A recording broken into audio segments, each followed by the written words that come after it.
Shalom God people, anak-anak Tuhan yang dikasih oleh Tuhan. Bagaimana kabar kalian hari ini? Saya harap luar biasa ya, dan selalu berada dalam lindungan Tuhan. Sebelum kita mulai pelajaran kita, seperti biasa kita akan berdoa. Bapa kami di surga, Tuhan kami yang baik, terpujilah Tuhan karena Engkau begitu baik buat kami, menjaga, melindungi kami sampai pada saat ini. Sekarang kami akan belajar, biarlah Tuhan berkati kami agar kami mengerti pelajaran yang kami pelajari. Terima kasih Tuhan. Kami berdoa di dalam nama Kristus Yesus, Tuhan dan Juru Selamat kami. Amin. Baik, anak-anak Tuhan dikasih oleh Tuhan. Sekarang kita tiba pada pelajaran kita yang ke-5 dengan judul Hidup dalam Kesetiaan. Nah, pelajaran kita mulai dengan sebuah kisah, sebuah cerita yang dialami oleh seekor anjing yang bernama Hachiko. Jadi Hachiko ini punya seorang tuan yang bernama Profesor Ueno. Jadi seorang dosen di sebuah universitas. Nah, jadi biasanya di Jepang kan pakai kereta api untuk mengadakan sebuah perjalanan. Hanya Hachiko ini tidak pernah diajak ke kampus. Profesor selalu pergi lalu pulang ke menggunakan kereta ya. Jadi Hachiko selalu tunggu di stasiun ya. Jadi mereka berangkat bareng ke stasiun, lalu Profesor naik kereta. Pulang, Hachiko jemput. Lalu mereka pulang bersama. Begitu terus setiap hari. Hachiko datang mengantar, lalu datang untuk menjemput ya, di stasiun kereta api. Hingga suatu hari ada sebuah peristiwa yang dialami oleh Hachiko, di mana dialami oleh Profesor Ueno, di mana otaknya terkena pendarahan dan akhirnya dia meninggal.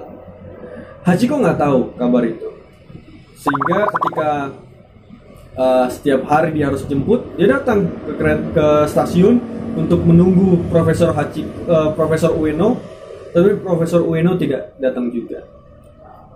Besoknya lagi dia datang, tetap menunggu Profesor Ueno, tapi Profesor Ueno tidak datang juga.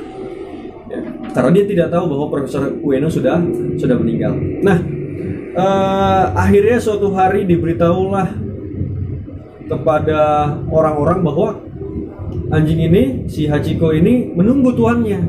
Karena orang heran ngapain anjing ini datang. Jadi ketika mereka lihat bagaimana Hachiko menunggu tuannya tapi tuannya tidak datang juga, mereka kasih makan hingga suatu hari beritanya tersampaikan ke mahasiswa dari dosen itu, dari Profesor Ueno. Datang lalu memberitahu bahwa anjing ini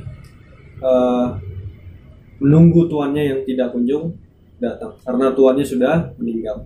Dan akhirnya Hachiko meninggal dan patungnya dibuang, melambangkan kesetiaan. Jadi cerita ini sebenarnya cukup terkenal ya, sangat terkenal di banyak kalangan tentang kesetiaan seekor Hachiko, di mana dia tetap menunggu tuannya dan dia tidak pernah lelah untuk menunggu. Nah, anak-anak Tuhan dikasih oleh Tuhan, hari ini kita mau belajar tentang kesetiaan. Dimulai dengan cerita seekor Hachiko yang menunggu tuannya.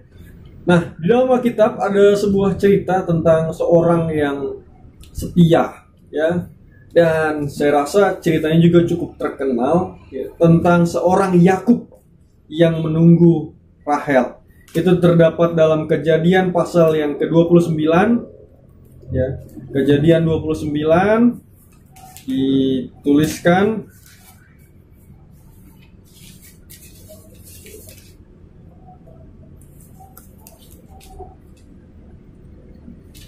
Kejadian 29 ayat 1 sampai Kejadian 29 ayat 1 sampai 30. Nah, ceritanya agak panjang jadi saya singkatkan saja. Dimulai dari Yakub mencintai seorang perempuan bernama Rahel.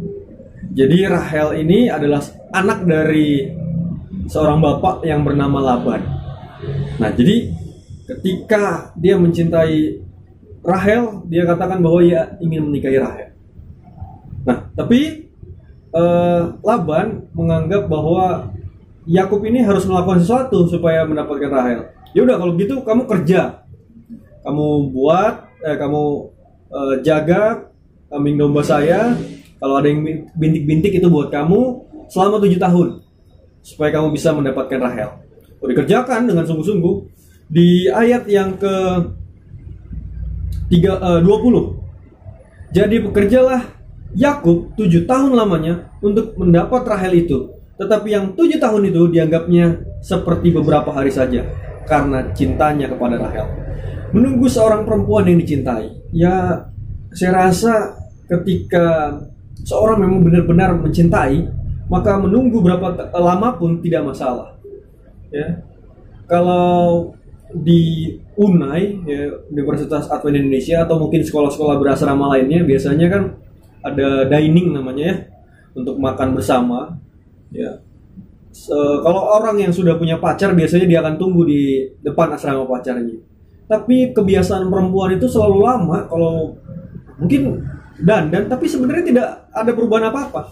Jadi ditunggulah sama pacarnya kan, ditunggu sama pacarnya, lalu lama, aduh, kalau 5 menit masih sanggup lah bersabar ya. Tapi kalau sudah 10 menit bahkan setengah jam, waduh, ini sudah keterlaluan. Apalagi dining sudah mau tutup ya. Hanya menunggu setengah jam saja sudah tidak tahan, apalagi 7 tahun ya. Ketika seorang benar-benar mencintai, maka waktu yang dihabiskan untuk menunggu itu tidak terasa. Orang yang setia tidak akan masalah dengan waktu. Nah, 7 tahun itu dia kerjakan dan tidak terasa apa-apa, lalu selesailah 7 tahun itu. Tetapi ternyata Laban malah mengerjai Yakub. Dia malah kasih Lea, kakaknya Rahel.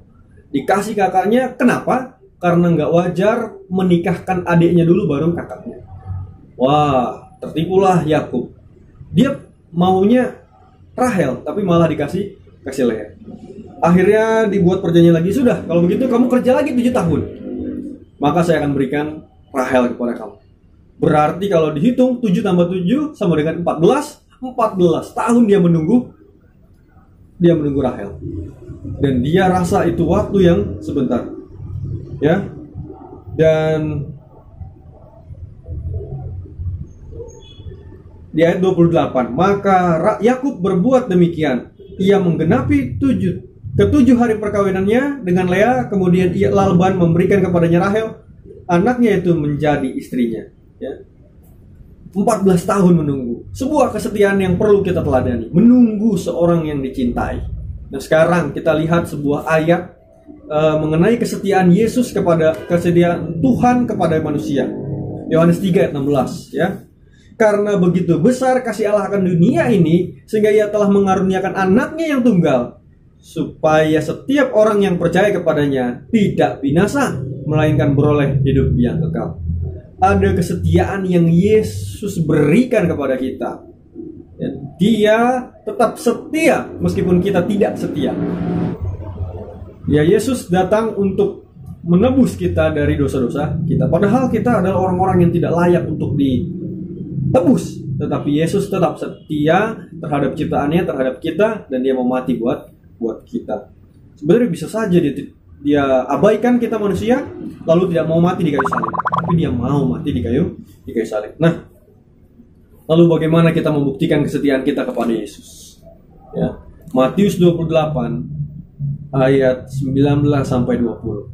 Karena itu pergilah, jadikanlah semua bangsa muridku, dan baptislah mereka dalam nama Bapa dan Anak dan Roh Kudus, dan ajarlah mereka melakukan segala sesuatu yang kuperintahkan kepadamu, dan ketahuilah aku menyertai kamu senantiasa kepada akhir zaman. Anak-anak Tuhan dikasih oleh Tuhan, di dalam ayat ini disampaikan bagaimana kita menunjukkan kesetiaan kita kepada Tuhan. Orang mungkin bertanya, bagaimana mewujudkan kesetiaan? Apakah hanya berdiam diri? Tidak. Apabila kita menunggu kedatangan Yesus kedua kali, kita harus menunjukkan kesetiaan kita dengan menyampaikan Injil kepada seluruh dunia, membawa banyak orang kepada Yesus. Itulah wujud kesetiaan. Nah, sekarang Yesus sudah berjanji mau datang. Jadi zaman dulu, pada saat kakeknya bapak saya masih hidup, ya, pendeta berkhotbah, Yesus segera datang, mari menginjil. Ya, selalu dikhotbahkan di gereja. Tapi sampai kakeknya bapak saya meninggal, Yesus belum datang juga. Kemudian opung saya ya, lahir dan besar, Lalu pendeta juga berkhotbah, ya, Yesus segera datang, mari menginjil. Yesus juga belum datang. Padahal opung saya sudah meninggal. Lalu sekarang bapak saya, ya, berkhotbah, Yesus segera datang. Sampai saya menjadi seorang pendeta juga, Yesus juga belum datang. Nah sekarang, dengan waktu yang begitu lama, Yesus sedang menguji kesetiaan kita.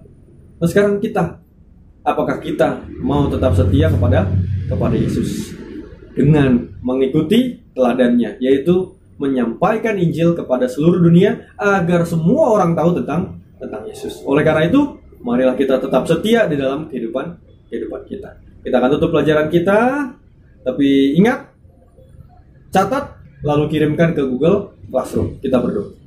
Bapa kami di surga, Tuhan kami yang baik, terpujilah Tuhan karena Engkau begitu baik buat kami, menjaga, melindungi kami sampai pada saat ini. Terima kasih untuk teladan Yesus yang mau setia buat kami, mati di kayu salib, dan mengajarkan kami untuk setia dengan melakukan penginjilan dalam kehidupan kami.